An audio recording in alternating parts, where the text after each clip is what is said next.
سورۃ الجن یہ ہے اب وہ سورت کے جو اس میں کسی جوڑے وغیرہ کا معاملہ نہیں ہے، منفرد ہے، اکیلی سورت ہے، اور یہ واحد سورت ہے کہ جس میں اتنی تفصیل کے ساتھ جنات کا معاملہ آیا ہے۔ ایک سورت ہم پڑھ چکے ہیں کہ جس میں مسلسل خطاب ہے، یا معشر الجن والانس فبأي آلاء ربكما تكذبان، 31 مرتبہ تو یہی آیت آئی ہے۔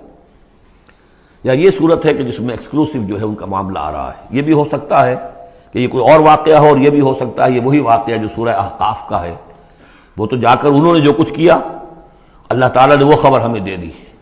اب یہاں پر حضور کو بھی وحی کے ذریعے سے مطلع فرمایا اور مزید تفاصیل آ گئی۔ یہ بھی ہو سکتا ہے یہ اور جنات ہو۔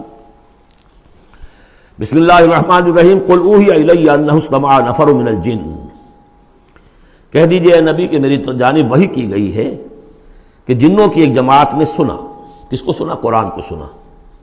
فقالوا انا سمعنا قرآنا عجبا، انہوں نے کہا ہم نے سنا ہے ایک بہت ہی دل کو لبھانے والا قرآن، یہدی الی الرشد، جو نیکی اور رشد اور ہدایت کی طرف رہنمائی کر رہا ہے۔ فآمنا بہ، تو ہم تو ایمان لے آئے۔ اس وقت بھی میں نے کہا تھا یہ لمحہ فکریہ ہے، ایک دفعہ کیا اجتماع ہے قرآن کا، اور وہ بندے کہاں سے کہاں پہنچ گئے، تو داعی بن گئے۔ ہمارا کیا حال ہے؟ ہم نے اس معنی میں قرآن کبھی پڑھا ہی نہیں، سنا ہی نہیں۔ سنتے ہیں تو خیبر میل کی سپیڈ سے جو پڑھ رہا ہوتا قاری، 5 دن میں پورا قرآن، 6 دن میں پورا قرآن، اور اشتہار دیے جا رہے ہیں۔ یہ ہے ہمارا ریچول۔ یہاں تو 20 منٹ میں ہو جاتی ہے، یہاں 30 منٹ، یہاں چلو وہاں اور اس سے بھی کم میں ہو جاتی ہے، وہاں چلو۔ قرآن کا نتیجہ تو یہ نکلنا چاہیے وہ آپ کو پوزیس کر لے، جانے نہ دے۔ انا سمعنا قرآنا عجبا یہدی الی الرشد فآمنا بہ ولن نشرک بربنا احدا، اب ہم کبھی بھی اپنے رب کے ساتھ کسی کو شریک نہیں ٹھہرائیں گے۔ وانہ تعالی جد ربنا، اور یقیناً ہمارے رب کی عزت شان بہت بلند ہے۔ ماتخذ صاحبۃ ولا ولدا، اس نے نہیں اختیار کی نہ کوئی بیوی اور جورو، نہ کوئی اولاد۔ وانہ کان یقول سفیہنا علی اللہ شططا، اور یقیناً ہمارا جو بے وقوف ہے بڑا، مراد یہاں پہ ہے وہی عزازیل، ابلیس، لعین، وہ چونکہ ہمارا ذرا بڑا بڑگر ہے، تو وہ جو کچھ کہتا رہا ہے اللہ کے بارے میں، وہ باتیں جو ہیں وہ بہت ہی غلط تھیں، شطط، خلاف حقیقت۔ وَأَنَّا ظَنَنَّا أَن لَّن تَقُولَ الْإِنسُ وَالْجِنُّ عَلَى اللَّهِ كَذِبًا، ہم تو اس گمان میں رہے، خوش گمانی میں، کہ جن اور انسان اللہ تعالیٰ کے اوپر جھوٹ نہیں باندھیں گے، لیکن وہ بدماش تو جھوٹ باندھتا رہا۔ ہم نے اپنی شرافت میں اس کی بات کو مان لیا۔ وَأَنَّهُ كَانَ رِجَالٌ مِّنَ الْإِنسِ يَعُوذُونَ بِرِجَالٍ مِّنَ الْجِنِّ فَزَادُوهُمْ رَهَقًا، اور یہ کہ جو انسانوں میں سے مرد ہیں وہ جنات کے مردوں میں کی حفاظت پکڑتے ہیں۔ یہ ہوتا تھا ان کا طریقہ، وہ سمجھتے تھے کہ بیابان میں جو ہے جنات رہتے ہیں اور وہ ان کے جو ہیں سردار بھی ہیں، تو اب راستے نے پڑاؤ ڈالا ہے جنگل میں، تو سب سے پہلے کہتے تھے کہ ہم اس جنگل کے، اس بیابان کے جنات کی ہم پناہ میں آتے ہیں۔ اب وہ سنتے ہوں گے یہ بے وقوف، یہ آدم کی اولاد، ہمارے تو جد امجد کو نکال دیا گیا جنت سے اس لیے کہ اس کو سجدہ نہیں کیا، یہ ہمیں معبود بنائے بیٹھے ہیں، ہماری پناہ طلب کر رہے ہیں۔ لہذا ان میں اور سرکشی پیدا ہو گئی، اور اکڑ گئے کہ یہ انسان ہو کر یہ ہماری پناہ مانگ رہے ہیں، ہم سے طلب کر رہے ہیں پناہ، تو اس سے ان کے اندر اور زیادہ سرکشی پیدا ہو گئی۔ وَأَنَّهُ كَانَ رِجَالٌ مِّنَ الْإِنسِ يَعُوذُونَ بِرِجَالٍ مِّنَ الْجِنِّ فَزَادُوهُمْ رَهَقًا وَأَنَّهُمْ ظَنُّوا كَمَا ظَنَنتُمْ أَن لَّن يَبْعَثَ اللَّهُ أَحَدًا، اور دیکھو انہوں نے بھی ایسا ہی سمجھا جیسا کہ تم نے سمجھا ہوا ہے کہ اللہ کسی کو نہیں اٹھائے گا۔ اس کے 2 معنی ہیں، یعنی بعد سے بعد الموت کوئی نہیں ہے، مرنے کے بعد جی اٹھنا نہیں ہے، اور یہ بھی کہ شاید اب اللہ کسی اور کو رسول بنا کر نہ بھیجے، أن يبعث الله أحدا، اس لیے کہ 600 برس بیت چکے تھے۔ وہ تورات سے واقف تھے جو سورہ احقاف میں تذکرہ آیا ہے، فترت وہی 600 برس، اور یہ طویل ترین وقفہ تھا نبوت کا کہ کوئی نبوت، کوئی رسالت دنیا میں نہیں، تو ان کو یقیناً اس سے خیال ہوا ہوگا کہ بس اب ختم ہوا معاملہ، اب کوئی اور رسول نہیں آئے گا۔ وَأَنَّا لَمَسْنَا السَّمَاءَ، اور ہم نے ذرا ٹٹولا آسمان کو، ہم نے چاہا کچھ خبریں لے کر آئیں ذرا غیب کی، فَوَجَدْنَاهَا مُلِئَتْ حَرَسًا شَدِيدًا وَشُعُبًا، تو ہم نے تو پایا اس کو کہ وہ بھرا ہوا ہے سخت چوکیداری سے، اور انگارے رکھے ہوئے ہماری ہمیں کھدیڑنے کے لیے۔ یعنی یہ کہ ہمیں معلوم ہو گیا کہ کوئی واقعی وقت ایسا ہے کیونکہ یہ سارا انتظام خاص طور پر جب کہ وحی نبوت آتی تھی تو اہتمام کر لیا جاتا تھا۔ عام حالات میں کوئی بات نہیں، روح اتر رہے ہیں فرشتے، اور یہ جو ہیں یہ آگ سے بنے ہیں، وہ نوری ہیں یہ ناری ہیں، کچھ نہ کچھ ان سے یارانہ گانٹ کے کچھ نہ کچھ ان سے لے لیتے تھے، یا یہ کہ اچک لیا، من استرق سرقۃ، کسی نے کوئی چیز جو ہے کہیں سے لے لی۔ لیکن اب جو ہم نے دیکھا ہے آسمان کو تو واقعی وہاں تو بڑے سخت پہرے لگے ہوئے ہیں، یعنی کوئی نہ کوئی وحی کا سلسلہ ہے اور نبوت آنی ہے، اور وہ نبوت ہمیں تو مل گئی، ہم جا کر سنائے کلام اور ہم ایمان لے آئے۔ وَأَنَّا لَمَسْنَا السَّمَاءَ فَوَجَدْنَاهَا مُلِئَتْ حَرَسًا شَدِيدًا وَشُهُبًا وَأَنَّا كُنَّا نَقْعُدُ مِنْهَا مَقَاعِدَ لِلسَّمْعِ، اور ہم وہاں بیٹھا کرتے تھے، وہاں پہ گھاٹ میں بیٹھا کرتے تھے کچھ سنگن لینے کے لیے، مقاعد، مقعد بیٹھنے کی جگہ، مورچہ جہاں پہ بیٹھا جائے، ہم وہاں پر اپنے ٹھکانوں میں بیٹھا کرتے تھے۔ فَمَن يَسْتَمِعِ الْآنَ، لیکن اب اگر کسی نے کچھ سننے کی کوشش کی، يَجِدْ لَهُ شِهَابًا رَصَدًا، وہ پائے گا اپنے واسطے ایک انگارہ گھات میں، میزائل پیچھا کرے گا اس کا۔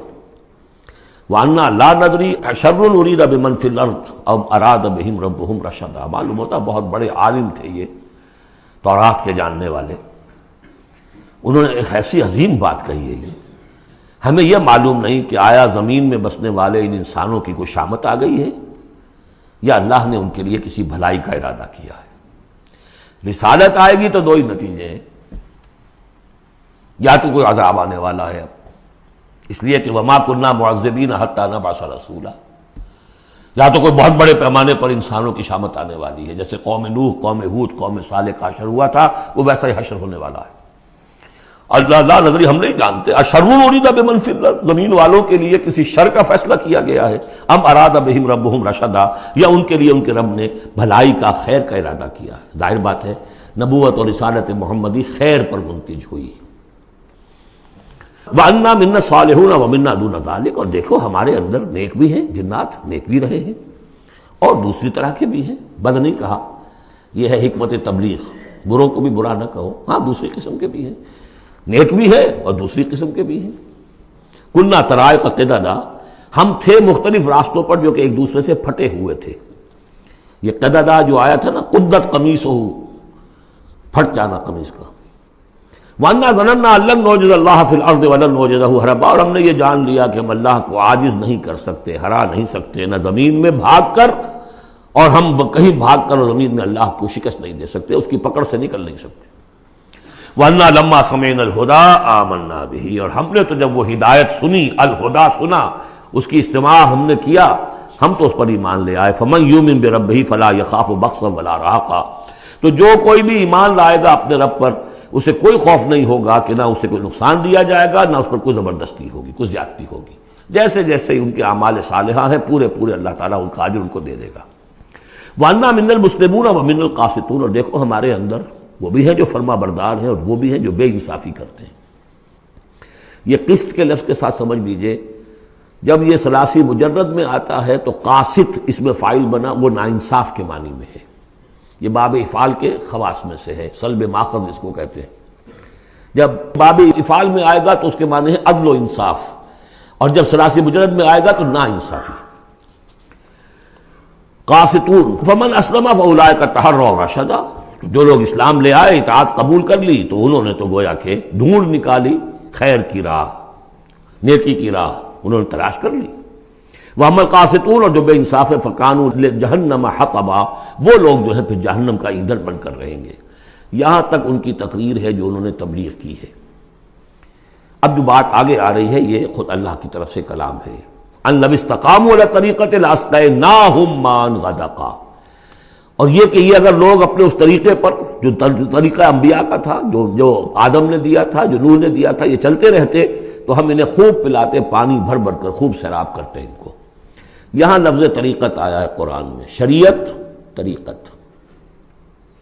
ثم جعلناک علی شریعۃ من الامر، شریعت اور یہ طریقت، دونوں کا مفہوم ایک ہے، طریقہ اور شریعت، لیکن یہ کہ اس کا استعمال ہو رہا ہے کہ شریعت سے مراد لی جاتی ہے جو دین کی کا قانون ہے، اس کے ظاہری پہلو، قانونی پہلو، اور طریقت اسی کے باطنی پہلو کا نام ہے کہ ایک نماز ہے، وضو کیسے کرو گے، کیا فرائض ہیں، کیا نوافل ہیں، کیا کام رہ گیا تو وضو نہیں ہوا، یہ شریعت بتائے گی، یہ آپ کو فقیہ بتائیں گے، یہ آپ کو مفتی حضرات بتائیں گے، لیکن نماز کی اصل روح تو ہے خشوع اور خضوع، حضور قلب، یہ پھر طریقت کی طرف منتقل کر دیا گیا. بدقسمتی سے پھر ان کو پھاڑ دیا گیا، وہ علیحدہ علیحدہ ہو گئے. یہ سب چیزیں یکجا ہونی چاہیے تھی.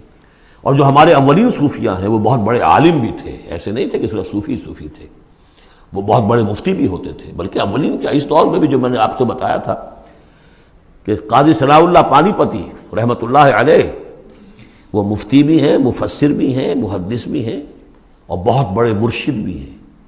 میرزا مظہر جانے جانا شہید کے خلیفہ ہیں.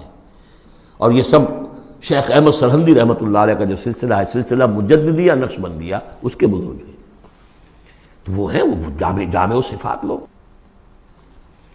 لنفتنہم فیہ، اور یہ بھی جو ہم کو پانی پلاتے اور سیراب کرتے، یہ بھی اس لیے تاکہ ان کو اور جانچے اور پرکھے اور امتحان لیں. ایک امتحان غربت میں ہے، ایک امتحان تمنگری میں ہے. ایک امتحان فاقے میں ہو رہا ہے، ایک امتحان ہو رہا ہے کہ کثرت سے ہم نے دے رکھا ہے. وَمَن يُعْرِضْ عَن ذِكْرِ رَبِّهِ، اور جو کوئی بھی اعراض کرے گا اپنے رب کے ذکر سے، يَسْلُكْهُ عَذَابًا صَعَدًا، تو وہ چلے گا، وہ ڈال دے گا اس کو چڑھتے عذاب میں. اللہ تعالیٰ ایسے عذاب میں صعدا، جس کی شدت بڑھتی چلی جائے گی.